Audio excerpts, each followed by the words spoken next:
채권시장 대격변. 그냥 놀라울 따름이다. 야, 제가 제목을 대격변이라고 달았습니다. 오죽했으면 대격변이라고 달았을까요? 여러분, 이 지표 한번 보세요. 2년 사이입니다. 2년 사이. 개인 투자자 채권 거래액 증가율입니다. 이게 제가 지표를 잘못 쓴 게 아닙니다. 72.4%가 아니라는 뜻이에요. 722.4%라는 뜻입니다. 어마어마하죠?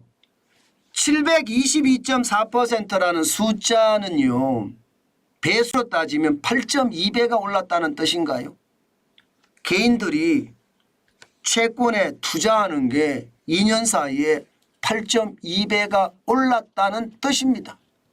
와, 저는 이것을 보면서요, 채권 시장도 이제 개인들이 들어가서 채권개미라는 것이 탄생을 했고 시장의 판도도 180도 변했다, 이렇게 얘기할 수 있다는 겁니다.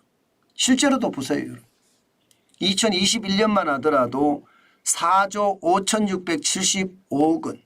이때는요, 채권시장 자체가 자산가 중심의 시장, 기관 중심의 시장이었어요. 여기다가 외국인 중심의 시장이었고요. 뭐 외국인들이 뭐 10%가 채 안 되니까 핵심은요, 기관 중심의 시장이었다, 자산가 중심의 시장이었다, 이렇게 봐야죠. 그런데 2022년에 순식간에 말입니다. 21조 6,113억까지 올라갔습니다. 난리도 아니었죠. 그런데 작년에는요, 37조 5,620억 원입니다. 진짜 많은 사람들이 채권을 샀다는 이야기잖아요. 와, 이 정도면요, 채권 시장이 대격변기를 맞았다, 이렇게 표현해도 틀린 말이 아닙니다. 저도 여러분들에게 2022년이죠.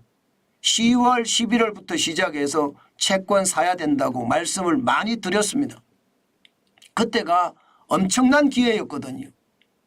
그래서 그때 시장에 돈이 있는 사람들은 채권을 굉장히 많이 산 거죠. 그래서 2022년이 이렇게 21조 6,113억까지 늘게 된 배경입니다. 그런데 지금은 어떻습니까? 지금도 마찬가지입니다. 지금도 말입니다. 금리가 아직 안 내려갔어요. 대한민국의 기준금리는 3.5%고요. 미국의 기준금리는 5.5%입니다. 그러면 기준금리가 높으면 채권금리는 어떻게 될까요? 당장 미국의 10년물 국채금리 한번 볼까요? 국채금리는 올라가죠. 기준금리가 높으면 따라서 올라갑니다. 10월 19일 일자로 보면 말입니다. 4.990%까지 올라갔으니까 굉장히 많이 올라갔죠. 채권은요, 여러분, 금리 올라가지 않아요. 이게 수익률이라고 하거든요. 수익률이 올라가면 채권 가격은 떨어집니다. 많이 올라갈수록 채권 가격은 더 떨어집니다. 그러면 채권 가격이 떨어진 거 살 기회가 되는 거죠. 왜냐? 금리가 내리면 채권 가격은 올라가겠죠. 금리가 내리면, 금리를 많이 내리면 채권 가격은 더 많이 올라가겠죠. 그러니까 채권을 사자 이러면서 지금 채권 시장에 들어가는 겁니다. 물론 지금은요, 채권의 가격이 많이 올라간 편이에요.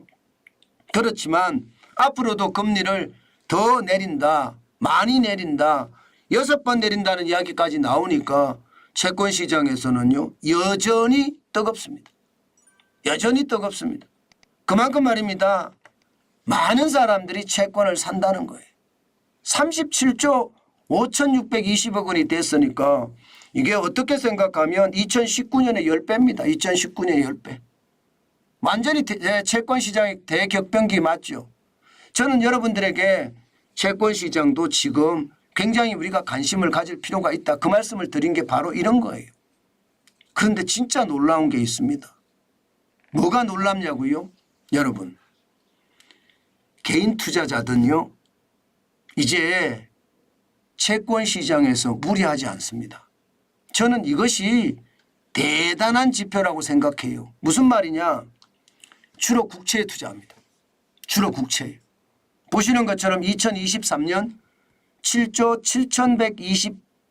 7,181억 원을 투자했는데 국채가 굉장히 많습니다. 1년 사이에 292.4%고요. 2조 9,861억 원에서 8조 7,320억 원이 늘어서요. 지금 그만큼 말입니다. 시장에 많이 투자한다는 뜻입니다. 저는 이 시장을 보면서 그런 생각을 했어요. 2019년에 1,584억 원이고요. 2020년에 318억 원의 어떤 순회수를 했거든요. 그런데 2021년부터 사기 시작해서 채권 시장에서도 많이 사들였다 이렇게 이야기할 수가 있습니다. 물론 말입니다. 물론 시장에서 이것이 이렇게까지 늘어가는 데는 저는 굉장한 충격이 있을 거라고 생각을 해요.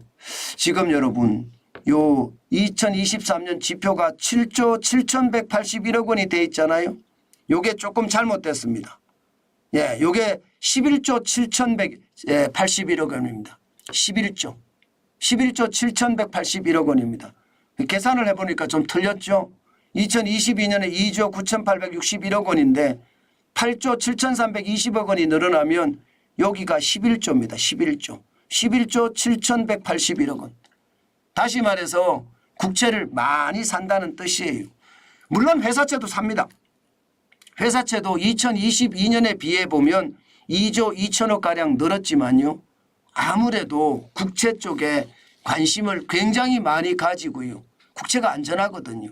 그렇기 때문에 국채에 많은 돈이 들어갔다 이렇게 얘기할 수 있습니다. 아마 말입니다. 국채에 들어간 사람들이 안전투자를 하겠다 그런 뜻이죠. 안전투자를 하겠다. 회사채 불안하니까 회사채는 좀 멀리하고 수익률이 좀 낮더라도 국채에다 집어넣겠다. 이런 생각이 강하게 작동됐다는 뜻입니다. 저는 이것을 보면서 말입니다. 시장은요. 그만큼 빨리 변하고요. 변하는 시장에 공격적으로 대응하는 것 저는 필요하다고 봅니다.